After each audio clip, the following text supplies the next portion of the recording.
Hi friends, ನಮಸ್ತೆ ಎಲ್ಲರಿಗೂ. ಸವಿರುಚಿ ಚಾನಲ್ಗೆ ಮತ್ತೊಮ್ಮೆ ಸ್ವಾಗತ. ಇವತ್ತಿನ ರೆಸಿಪಿ ಬಂದು ಈರುಳ್ಳಿ ಗೋಬಿ ಮಂಚೂರಿಯನ್ನ ಮಾಡ್ತಾ ಇದ್ದೀನಿ. ತುಂಬಾ ಚೆನ್ನಾಗಿರುತ್ತೆ ಹಾಗೂ ಇದಕ್ಕೆ ಯಾವುದೇ ರೀತಿಯ ಸಾಸನ್ನು ಬಳಸದೆ ಮನೆಯಲ್ಲೇ ತುಂಬ ಸಿಂಪಲ್ಲಾಗಿ ಕೂಡ ಮಾಡ್ಕೊಳ್ಬೋದು. ಖಂಡಿತ ನಾವು ಈಚೆಗಡೆ ಎಲ್ಲ ತಿಂತೀವಿ ನೋಡಿ, ಅದೇ ಟೇಸ್ಟ್ಲಿ ತುಂಬಾ ಚೆನ್ನಾಗಿರುತ್ತೆ. ಖಂಡಿತ ನೀವು ಕೂಡ ಒಮ್ಮೆ ಟ್ರೈ ಮಾಡಿ ನೋಡಿ. ಇದು ಚಿಕ್ಕ ಮಕ್ಕಳಿಗಂತೂ ತುಂಬಾ ಇಷ್ಟ ಆಗುತ್ತೆ. ನಿಮ್ಗೆ ಏನಾದರೂ ಗೋಬಿ ಮಂಚೂರಿಯನ್ ತಿನ್ನಬೇಕು ಅನ್ನಿಸ್ದಾಗ ಈ ರೀತಿ ಮನೆಯಲ್ಲೇ ತುಂಬ ಸಿಂಪಲ್ಲಾಗಿ ಕೂಡ ಮಾಡ್ಕೊಳ್ಬೋದು. ಖಂಡಿತ ನೀವು ಕೂಡ ಒಮ್ಮೆ ಟ್ರೈ ಮಾಡಿ ನೋಡಿ ಫ್ರೆಂಡ್ಸ್. ಈಗ ಬನ್ನಿ ಈ ಗೋಬಿ ಮಂಚೂರಿಯನ್ನು ಯಾವ ರೀತಿ ಮಾಡ್ಕೊಳ್ಳೋದು ಅಂತ ನೋಡ್ಕೊಳ್ಳೋಣ. ಮೊದಲು ಈರುಳ್ಳಿ ಮಂಚೂರಿಯನ್ನು ಮಾಡ್ಕೊಳ್ಳೋದಕ್ಕೆ ನಾನಿಲ್ಲಿ ಒಂದು 4 ಮೀಡಿಯಮ್ ಸೈಜ್ ಈರುಳ್ಳಿನ ಈ ರೀತಿ ಚಿಕ್ಕದಾಗಿ ಕಟ್ ಮಾಡಿ ಇಟ್ಕೊಂಡಿದ್ದೀನಿ. ನೀವು ಗೋಬಿ ಕ್ವಾಂಟಿಟಿ ನೋಡಿಕೊಂಡು ಈರುಳ್ಳಿನ ತೊಗೊಳ್ಬೋದು. ಕಟ್ ಮಾಡಿ ಇಟ್ಕೊಂಡಂಥ ಈರುಳ್ಳಿನ ಈ ರೀತಿ ಮಿಕ್ಸಿಂಗ್ ಬೌಲ್ಗೆ ಸೇರಿಸ್ಕೊಂಡು ಹಾಗೆ ಇದಕ್ಕೆ ಒಂದು 3 ಸ್ಪೂನ್ ಆಗೋಷ್ಟು ಕಾರ್ನ್ಫ್ಲೋರ್ನ ಹಾಕ್ಕೊಳ್ತಾ ಇದ್ದೀನಿ. ಕಾರ್ನ್ಫ್ಲೋರ್ನ ಹಾಕ್ಕೊಳ್ಳೋದ್ರಿಂದ ಗೋಬಿ ಕ್ರಿಸ್ಪಿಯಾಗಿ ತುಂಬಾ ಚೆನ್ನಾಗಿ ಬರುತ್ತೆ. ಹಾಗೆ 1.5 ಟೇಬಲ್ ಸ್ಪೂನ್ ಆಗೋಷ್ಟು ಮೈದಾ ಹಿಟ್ಟನ್ನ ಹಾಕ್ಕೊಳ್ತಾ ಇದ್ದೀನಿ. ಮೈದಾ ಹಿಟ್ಟನ್ನ ಹಾಕ್ಕೊಳ್ಳೋದ್ರಿಂದ ಗೋಬಿ ಬೈಂಡಿಂಗ್ ಚೆನ್ನಾಗಿ ಬರುತ್ತೆ ಅಂತ.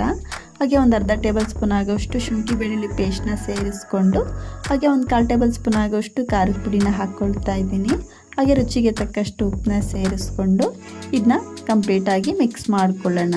ನಾವು ಮುಂಚೆನೇ ನೀರು ಹಾಕ್ಕೊಂಡು ಕಲಿಸ್ಕೊಳ್ಳೋಕೆ ಹೋಗಬಾರ್ದು. ಹಿಟ್ಟು ಸಾಲ್ಟ್ ಅನಿಸಿದ್ರೆ ನೋಡಿಕೊಂಡು ಹಿಟ್ಟನ್ನ ಸ್ವಲ್ಪ ಸೇರಿಸ್ಕೊಳ್ಬೇಕಾಗುತ್ತೆ. ಹಾಗಾಗಿ ಈ ರೀತಿ ಕಂಪ್ಲೀಟಾಗಿ ಒಂದ್ಸಲ ಮಿಕ್ಸ್ ಮಾಡ್ಕೊಳ್ಳೋಣ. ನೋಡ್ತಾ ಇರ್ಬೋದು, ಈ ರೀತಿ ಮಿಕ್ಸ್ ಮಾಡ್ಕೊಳ್ಬೇಕಾದ್ರೆ ನಮಗೆ ಸ್ವಲ್ಪ ಹಿಟ್ಟು ಸಾಲ್ಟೇಜ್ ಅನ್ನಿಸ್ತು. ಹಾಗಾಗಿ ಇನ್ನೊಂದು ಸ್ಪೂನ್ ಆಗುವಷ್ಟು ಕಾರ್ನ್ಫ್ಲೋರ್ನ ಹಾಕ್ಕೊಳ್ತಾ ಇದ್ದೀನಿ. ಕಾರ್ನ್ಫ್ಲೋರು ಅಥವಾ ಮೈದಾ ಹಿಟ್ಟು ಯಾವುದಾದ್ರೂ ಸೇರಿಸ್ಕೊಳ್ಬೋದು. ಸೇರಿಸಿ ಇದಕ್ಕೆ ಸ್ವಲ್ಪನೇ ನೀರನ್ನ ಚಿಮ್ಕಿಸ್ಕೊಂಡು ಹಿಟ್ಟನ್ನ ಹದವಾಗಿ ಕಲಿಸ್ಕೊಳ್ಬೇಕಾಗುತ್ತೆ. ಅಂದರೆ ಈರುಳ್ಳಿ ಮಿಶ್ರಣ ಸ್ವಲ್ಪ ಜಾಸ್ತಿ ಇರಬೇಕು, ಹಿಟ್ಟಿನ ಕ್ವಾಂಟಿಟಿ ಸ್ವಲ್ಪ ಕಡಿಮೆ ಇರಬೇಕು. ಈ ರೀತಿ ಗೋಬಿ ಮಿಶ್ರಣನ ಕಲಿಸ್ಕೊಳ್ಬೇಕು. ನೋಡ್ತಾ ಇರ್ಬೋದು, ಈ ರೀತಿ ಕಂಪ್ಲೀಟಾಗಿ ಮಿಕ್ಸ್ ಮಾಡ್ಕೊಂಡಿರೋದಾಗಿದೆ. ಈ ರೀತಿ ಸ್ವಲ್ಪ ಗೋಬಿ ಮಿಶ್ರಣ ತೊಗೊಂಡು ಉಂಡೆ ರೀತಿ ಮಾಡ್ಕೊಳ್ಳೋ ಹದದಲ್ಲಿ ಇದ್ದರೆ ಸಾಕಾಗುತ್ತೆ. ತುಂಬ ಗಟ್ಟಿಯಾಗೂ ಸಹ ಕಲಿಸ್ಕೊಳ್ಳೋಕೆ ಹೋಗಬಾರ್ದು. ಡ್ರೈ ಗೋಬಿ ಗಟ್ಟಿಯಾಗೋ ಚಾನ್ಸಸ್ ಇರುತ್ತೆ. ಹಾಗಂತ ತುಂಬ ತೆಳುವಾಗೂ ಸಹ ರೆಡಿ ಮಾಡ್ಕೊಳ್ಳೋಕೆ ಹೋಗಬಾರ್ದು. ನೋಡಿಕೊಂಡು ಒಂದು ಮೀಡಿಯಮ್ ಹದದಲ್ಲಿ ರೆಡಿ ಮಾಡ್ಕೊಳ್ಬೇಕು. ಅಷ್ಟರಲ್ಲಿ ಎಣ್ಣೆನೂ ಕೂಡ ಕಾಯ್ಲಿಕ್ಕೆ ಇಟ್ಟಿದ್ದೆ. ಎಣ್ಣೆನೂ ಕೂಡ ಹದವಾಗಿ ಕಾದಿದ್ದೆ. ಕಾದಿರುವಂಥ ಎಣ್ಣೆಗೆ ಈ ರೀತಿ ಸ್ವಲ್ಪನೇ ಗೋಬಿ ಮಿಶ್ರಣನ ಹಾಕ್ಕೊಂಡು ಫ್ರೈ ಮಾಡ್ಕೊಳ್ಳೋಣ. ಈ ರೀತಿ ಗೋಬಿ ಮಿಶ್ರಣನ ಫ್ರೈ ಮಾಡ್ಕೊಳ್ಬೇಕಾದ್ರೆ ಎಣ್ಣೆ ಚೆನ್ನಾಗಿ ಕಾದಿರಬೇಕು. ಮೀಡಿಯಮ್ ಟು ಹೈ ಫ್ಲೇಮಲ್ಲೇ ಇಟ್ಕೊಂಡು ಫ್ರೈ ಮಾಡ್ಕೊಳ್ಬೇಕು. ಹಾಕಿದ ತಕ್ಷಣ ತಿರುವಾಕೊಳ್ಳೋಕೆ ಹೋಗಬಾರ್ದು. ಗೋಬಿ ಮಿಶ್ರಣ ಎಣ್ಣೆಗೆ ಬಿಟ್ಕೊಳ್ಳೋ ಚಾನ್ಸಸ್ ಇರುತ್ತೆ. ಹಾಗಾಗಿ ನೋಡಿಕೊಂಡು 1 ನಿಮಿಷ ಈ ರೀತಿ ಬಿಟ್ಟು 2 ಕಡೆ ತಿರುವಾಕೊಂಡು ಗೋಬಿ ಮಿಶ್ರಣನ ಫ್ರೈ ಮಾಡ್ಕೊಳ್ಬೇಕು.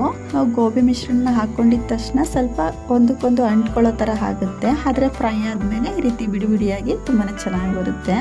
ನೋಡ್ತಾ ಇರ್ಬೋದು, ಈ ರೀತಿ ಕಂಪ್ಲೀಟಾಗಿ ಗೋಬಿ ಮಿಶ್ರಣನ ಫ್ರೈ ಮಾಡ್ಕೊಂಡಿರೋದಾಗಿದೆ. ಗೋಬಿ ಕಲರ್ ಕೂಡ ಚೇಂಜ್ ಆಗಿದೆ, ನೋಡ್ತಾ ಇರ್ಬೋದು. ಈಗ ರೆಡಿಯಾಗಿರುವಂಥ ಡ್ರೈ ಗೋಬಿನ ಈ ರೀತಿ ಒಂದು ಜಾಲರದಿಂದ ಸೋದಿಸ್ಕೊಂಡು ಒಂದು ಪ್ಲೇಟ್ಗೆ ತೆಗೆದಿಟ್ಕೊಳ್ಳೋಣ.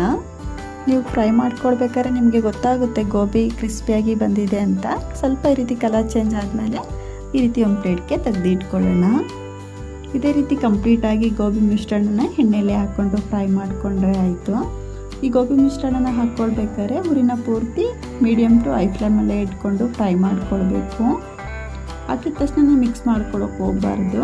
ಈ ರೀತಿ 1 ನಿಮಿಷ ಬಿಟ್ಟು ಗೋಬಿ ಮಿಶ್ರಣ ತಿರುವಾಕೊಂಡು ಚೆನ್ನಾಗಿ ಫ್ರೈ ಮಾಡ್ಕೊಳ್ಬೇಕು. ಇದೇ ರೀತಿ ಕಂಪ್ಲೀಟಾಗಿ ಗೋಬಿ ಮಿಶ್ರಣನ ಫ್ರೈ ಮಾಡ್ಕೊಂಡಿರೋದಾಗಿದೆ, ನೋಡ್ತಾ ಇರ್ಬೋದು. ರೆಡಿಯಾಗಿರುವಂಥ ಡ್ರೈ ಗೋಬಿನ ಸೈಡಲ್ಲಿ ಎತ್ತಿ ಇಟ್ಕೊಂಡಿರೋಣ. ಮೊದಲು ಮನೆಯಲ್ಲೇ ತುಂಬ ಸಿಂಪಲ್ಲಾಗಿ ಒಂದು ಸಾಸ್ನ ರೆಡಿ ಮಾಡ್ಕೊಳ್ಳೋಣ. ಮೊದಲು ಚೆನ್ನಾಗಿ ಹಣ್ಣಾಗಿರುವಂಥ ಒಂದು 3 ಮೀಡಿಯಮ್ ಸೈಜ್ ಟೊಮೊಟೊನ ಈ ರೀತಿ ಕಟ್ ಮಾಡಿ ಮಿಕ್ಸಿ ಜಾರ್ಗೆ ಹಾಕ್ಕೊಳ್ತಾ ಇದ್ದೀನಿ. ಹಾಗೆ ಒಂದು 6 ರಿಂದ 7 ಬ್ಯಾಡಗಿ ಮೆಣಸಿನ್ಕಾಯಿನ ಈ ರೀತಿ ಸ್ವಲ್ಪ ಬಿಸಿನೀರಲ್ಲಿ ಒಂದು 10 ರಿಂದ 15 ನಿಮಿಷ ನೆನೆಸಿಟ್ಟಿದ್ದೆ.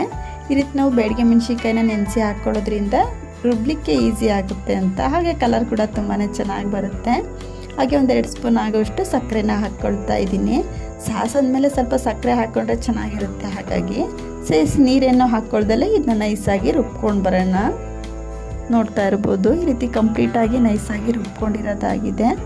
ಈ ರೀತಿ ಮನೆಯಲ್ಲೇ ಸಾಸ್ನ ರೆಡಿ ಮಾಡಿಕೊಂಡು ಗೋಬಿ ಮಿಶ್ರಣನ ಟ್ರೈ ಮಾಡಿ ನೋಡಿ, ತುಂಬಾ ಚೆನ್ನಾಗಿ ಬರುತ್ತೆ. ನಾವು ಈಚೆಗಡೆ ಎಲ್ಲ ತಿಂತೀವಿ ನೋಡಿ, ಅದೇ ಟೇಸ್ಟಲ್ಲಿ ತುಂಬಾ ಚೆನ್ನಾಗಿರುತ್ತೆ. ಈಗ ರೆಡಿ ಮಾಡಿ ಇಟ್ಕೊಂಡಿರೋಂಥ ಸಾಸ್ನ ಸ್ವಲ್ಪ ಫ್ರೈ ಮಾಡ್ಕೊಳ್ಬೇಕು. ಹಾಗಾಗಿ ಗ್ಯಾಸ್ ಮೇಲೆ ಒಂದು ಕಡಾಯಿನ ಬಿಸಿ ಇಟ್ಕೊಂಡು ರುಬ್ಬಿಟ್ಕೊಂಡಿರೋಂಥ ಸಾಸ್ನ ಹಾಕ್ಕೊಳ್ತಾ ಇದ್ದೀನಿ. ಅಂದರೆ ನಾವು ಟೊಮೊಟೊನ ಹಸಿ ಹಾಕ್ಕೊಂಡು ರುಬ್ಕೊಂಡಿರ್ತೀವಿ ಅಲ್ವಾ, ಟೊಮೊಟೊದಲ್ಲಿರುವ ನೀರಾಂಶ ಕಂಪ್ಲೀಟಾಗಿ ಫ್ರೈ ಆಗಬೇಕು. ಈ ರೀತಿ ನಾವು ಸಾಸನ್ನ ಚೆನ್ನಾಗಿ ಫ್ರೈ ಮಾಡ್ಕೊಳ್ಳೋದ್ರಿಂದ ಹಸಿ ವಾಸನೆ ಅನ್ನೋದು ಇರೋದಿಲ್ಲ. ನೋಡ್ತಾ ಇರ್ಬೋದು, ಈ ರೀತಿ ಏನಿಲ್ಲ ಅಂದರೆ ಒಂದು 3 ನಿಮಿಷ ಆದರೂ ಸಾಸನ್ನ ಚೆನ್ನಾಗಿ ಫ್ರೈ ಮಾಡಿಕೊಡ್ಬೇಕು. ಅಂದರೆ ಈ ರೀತಿ ಟೊಮೊಟೊದಲ್ಲಿರೋ ನೀರಾಂಶ ಕಂಪ್ಲೀಟಾಗಿ ಡ್ರೈ ಆಗಬೇಕು. ಈ ರೀತಿ ಫ್ರೈ ಮಾಡ್ಕೊಂಡಿದ್ದಾದಮೇಲೆ ಇದನ್ನ ಒಂದು ಬೌಲ್ಗೆ ತೆಗೆದು ಇಟ್ಕೊಂಡು, ಈಗ ಅದೇ ಕಡೆಗೆ ಇನ್ನೊಂದು 2 ಸ್ಪೂನ್ ಆಗೋಷ್ಟು ಎಣ್ಣೆನ ಹಾಕ್ಕೊಳ್ತಾ ಇದ್ದೀನಿ. ಹಾಗೆ ಸಣ್ಣ ಸಣ್ಣದಾಗಿ ಕಟ್ ಮಾಡಿರೋವಂಥ ಒಂದು ಗೆಡ್ಡೆ ಬೆಳ್ಳುಳ್ಳಿ, ಹಾಗೆ ಒಂದು ಅರ್ಧ ಇಂಚಾಗೋಷ್ಟು ಶುಂಠಿನ ಸಹ ಹಾಕ್ಕೊಳ್ತಾ ಇದ್ದೀನಿ. ನೀವು ಇದ್ರ ಬದಲು ಸ್ವಲ್ಪ ಶುಂಠಿ ಬೆಳ್ಳುಳ್ಳಿ ಪೇಸ್ಟ್ನು ಕೂಡ ಹಾಕ್ಕೊಳ್ಬೋದು. ಈ ರೀತಿ ಶುಂಠಿ ಬೆಳ್ಳುಳ್ಳಿನ ಎಣ್ಣೆಯಲ್ಲಿ ಚೆನ್ನಾಗಿ ಫ್ರೈ ಮಾಡ್ಕೊಂಡಿದ್ದಾದಮೇಲೆ ಕಟ್ ಮಾಡಿರುವಂಥ ಒಂದೆರಡು ಹಸಿಮೆಣಸಿನ್ಕಾಯಿನ ಹಾಕ್ಕೊಳ್ತಾ ಇದ್ದೀನಿ. ಹಾಗೆ ಸ್ವಲ್ಪ ಈರುಳ್ಳಿನ ಹಾಕ್ಕೊಳ್ತಾ ಇದ್ದೀನಿ. ಸೇರಿಸಿ ಈರುಳ್ಳಿ ಹಸಿಮೆಣಸಿನ್ಕಾಯಿನ ಫ್ರೈ ಮಾಡ್ಕೊಳ್ಳೋಣ. ನಾವು ಈ ಗೋಬಿ ಮಂಚೂರಿಯನ್ಗೆ ಈರುಳ್ಳಿನ ತುಂಬ ಜಾಸ್ತಿ ಸಹ ಫ್ರೈ ಮಾಡ್ಕೊಳ್ಳೋಕೆ ಹೋಗಬಾರ್ದು. ಇತ್ತು ಜಸ್ಟ್ ಮಿಕ್ಸ್ ಮಾಡ್ಕೊಳ್ತಾ ಸ್ವಲ್ಪ ಫ್ರೈ ಮಾಡಿಕೊಂಡ್ರೆ ಸಾಕಾಗುತ್ತೆ. ಹಾಗೆ ಸ್ವಲ್ಪ ಹಸಿ ಕರಿಬೇವಿನ ಸೊಪ್ಪನ್ನ ಹಾಕ್ಕೊಳ್ತಾ ಇದ್ದೀನಿ, ಸ್ವಲ್ಪ ಫ್ಲೇವರ್ ಚೆನ್ನಾಗಿರುತ್ತೆ ಅಂತ ಅಷ್ಟೇ. ಸೇರಿಸಿ ಕರಿಬೇವಿನ ಸೊಪ್ಪನ್ನ ಸಹ ಸ್ವಲ್ಪ ಫ್ರೈ ಮಾಡಿಕೊಂಡು ಹಾಗೆ ಕಟ್ ಮಾಡಿರುವಂಥ ಸ್ವಲ್ಪ ಕ್ಯಾಪ್ಸಿಕಮ್ನ ಹಾಕ್ಕೊಳ್ತಾ ಇದ್ದೀನಿ. ಕ್ಯಾಪ್ಸಿಕಮ್ನ ಅಷ್ಟೇ ನಾವು ತುಂಬ ಫ್ರೈ ಮಾಡ್ಕೊಳ್ಳೋಕೆ ಹೋಗಬಾರ್ದು. ಕ್ಯಾಪ್ಸಿಕಮ್ ಕ್ರಿಸ್ಪಿನೆಸ್ ಆಗೇ ಇರಬೇಕು. ಆ ರೀತಿ ನಾವು ಈ ರೀತಿ ಸ್ವಲ್ಪ ಫ್ರೈ ಮಾಡ್ಕೊಂಡಾದಮೇಲೆ ಈಗ ಇದಕ್ಕೆ ರೆಡಿ ಮಾಡಿ ಇಟ್ಕೊಂಡಿರೋಂಥ ಸಾಸನ್ನ ಹಾಕ್ಕೊಳ್ಳೋಣ. ಸೇರಿಸಿ ರೀತಿ ಕಂಪ್ಲೀಟಾಗಿ ಮಿಕ್ಸ್ ಮಾಡ್ಕೊಳ್ಳೋಣ. ಖಂಡಿತ ಈ ರೀತಿ ಮನೆಯಲ್ಲೇ ಸಾಸನ್ನ ಮಾಡಿಕೊಂಡು ಗೋಬಿ ಮಂಚೂರಿಯನ್ ಮಾಡೋದ್ರಿಂದ ಚೆನ್ನಾಗಿರುತ್ತೆ ಅಂದ್ಕೊಳ್ಬೋದು. ಖಂಡಿತ ತುಂಬಾ ಚೆನ್ನಾಗಿರುತ್ತೆ. ಹಾಗೆ ಒಂದು ಚಿಕ್ಕ ಬೌಲ್ಗೆ ಒಂದು ಅರ್ಧ ಟೇಬಲ್ ಸ್ಪೂನ್ ಆಗೋಷ್ಟು ಕಾರ್ನ್ಫ್ಲವರ್ನ ಹಾಕ್ಕೊಂಡು ಅದಕ್ಕೆ ಸ್ವಲ್ಪ ನೀರನ್ನ ಹಾಕ್ಕೊಂಡು ಈ ರೀತಿ ಮಿಕ್ಸ್ ಮಾಡ್ಕೊಳ್ತಾ ಇದ್ದೀನಿ. ಈ ರೀತಿ ನಾವು ಕಾರ್ನ್ಫ್ಲವರ್ಗೆ ಸ್ವಲ್ಪ ನೀರನ್ನ ಹಾಕ್ಕೊಂಡು ಮಿಕ್ಸ್ ಮಾಡಿಕೊಂಡು ಹಾಕ್ಕೊಳ್ಳೋದ್ರಿಂದ ಗ್ರೇವಿ ಸ್ವಲ್ಪ ತಿಕ್ಕಾಗಿ ಚೆನ್ನಾಗಿ ಬರುತ್ತೆ ಅಂತ. ಈ ರೀತಿ ಕಂಪ್ಲೀಟಾಗಿ ಸೇರಿಸ್ಕೊಂಡು ಈ ರೀತಿ ಕಂಪ್ಲೀಟಾಗಿ ಮಿಕ್ಸ್ ಮಾಡ್ಕೊಳ್ಳೋಣ. ನಿಮಗೆ ಗೋಬಿ ಮಂಚೂರಿಯನ್ ಸ್ವಲ್ಪ ಡ್ರೈ ಆಗಿ ಬೇಕು ಅಥವಾ ಸ್ವಲ್ಪ ಗ್ರೇವಿ ಥರ ಬೇಕು ನೋಡಿಕೊಂಡು ನೀರನ್ನ ಸೇರಿಸ್ಕೊಳ್ಬೋದು. ಹಾಗೆ ಇದಕ್ಕೆ ರುಚಿಗೆ ತಕ್ಕಷ್ಟು ಉಪ್ಪನ್ನ ಹಾಕ್ಕೊಳ್ತಾ ಇದ್ದೀನಿ. ನಾವು ಡ್ರೈ ಗೋಬಿನ ಮಾಡ್ಕೊಳ್ಬೇಕಾದ್ರೆ ಸ್ವಲ್ಪ ಉಪ್ಪನ್ನ ಹಾಕ್ಕೊಂಡಿರ್ತೀವಲ್ವ, ಈ ಗ್ರೇವಿಗೆ ಎಷ್ಟು ಬೇಕೋ ನೋಡಿಕೊಂಡು ಸ್ವಲ್ಪ ಉಪ್ಪನ್ನ ಸೇರಿಸ್ಕೊಂಡ್ರೆ ಸಾಕಾಗುತ್ತೆ. ಸೇರಿಸಿ ರೀತಿ ಕಂಪ್ಲೀಟಾಗಿ ಮಿಕ್ಸ್ ಮಾಡ್ಕೊಳ್ಳೋಣ. ನಾವು ಈ ರೀತಿ ಬ್ಯಾಡಗೆ ಮೆಣಸಿನ್ಕಾಯಿನ ಹಾಕ್ಕೊಳ್ಳೋದ್ರಿಂದ ಯಾವುದೇ ರೀತಿಯ ಫುಡ್ ಕಲರ್ ಹಾಕ್ಕೊಳ್ಳೋ ಅವಶ್ಯಕತೆನೇ ಇಲ್ಲ. ಕಲರ್ ಕೂಡ ತುಂಬಾ ಚೆನ್ನಾಗಿ ಬಂದಿದೆ, ನೋಡ್ತಾ ಇರ್ಬೋದು. ಈ ರೀತಿ ಮಿಕ್ಸ್ ಮಾಡ್ಕೊಂಡಿದ್ದಾದಮೇಲೆ ರೆಡಿ ಮಾಡಿ ಇಟ್ಕೊಂಡಂಥ ಡ್ರೈ ಗೋಬಿನ ಹಾಕ್ಕೊಂಡು ಕಂಪ್ಲೀಟಾಗಿ ಮಿಕ್ಸ್ ಮಾಡ್ಕೊಳ್ಳೋಣ.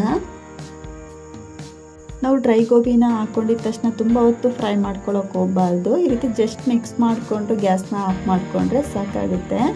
ನಾವು ಎಲ್ಲ ಮಸಾಲೆನ ಚೆನ್ನಾಗಿ ಫ್ರೈ ಮಾಡ್ಕೊಂಡಿರ್ತೀವಲ್ವ, ಹಾಗಾಗಿ ಈ ರೀತಿ ಕಂಪ್ಲೀಟಾಗಿ ಮಿಕ್ಸ್ ಮಾಡಿಕೊಂಡು ಇದಕ್ಕೆ ಸಣ್ಣ ಸಣ್ಣದಾಗಿ ಕಟ್ ಮಾಡಿರುವಂಥ ಸ್ವಲ್ಪ ಕೊತ್ತಂಬರಿ ಸೊಪ್ಪನ್ನ ಸೇರಿಸಿ ಮಿಕ್ಸ್ ಮಾಡ್ಕೊತು ಅಂದರೆ ತುಂಬಾ ಸೂಪರಾದಂಥ ಈರುಳ್ಳಿ ಗೋಬಿ ಮಂಚೂರಿಯನ್ ರೆಡಿನೇ ಆಗೋಗ್ಬಿಡುತ್ತೆ. ಖಂಡಿತ ನಾವು ಈಚೆಗಡೆ ಎಲ್ಲ ತಿಂತೀವಿ ನೋಡಿ ಫ್ರೆಂಡ್ಸ್, ಅದೇ ಟೇಸ್ಟಲ್ಲಿ ತುಂಬಾ ಚೆನ್ನಾಗಿರುತ್ತೆ. ಖಂಡಿತ ನೀವು ಕೂಡ ಒಮ್ಮೆ ಟ್ರೈ ಮಾಡಿ ನೋಡಿ, ನಿಮಗೆ ಹೇಗೆ ಬಂತು ಅಂತ ಮಿಸ್ ಮಾಡದೆ ಕಮೆಂಟ್ ಮಾಡಿ ತಿಳಿಸಿ. ಇವತ್ತಿನ ಗೋಬಿ ಮಂಚೂರಿಯನ್ ರೆಸಿಪಿ ನಿಮ್ಮೆಲ್ಲರಿಗೂ ಇಷ್ಟ ಆಯಿತು ಅಂದ್ಕೊಳ್ತೀನಿ ಫ್ರೆಂಡ್ಸ್. ಇಷ್ಟ ಆದರೆ ಈ ವಿಡಿಯೋನ ಲೈಕ್ ಮಾಡಿ, ಶೇರ್ ಮಾಡಿ.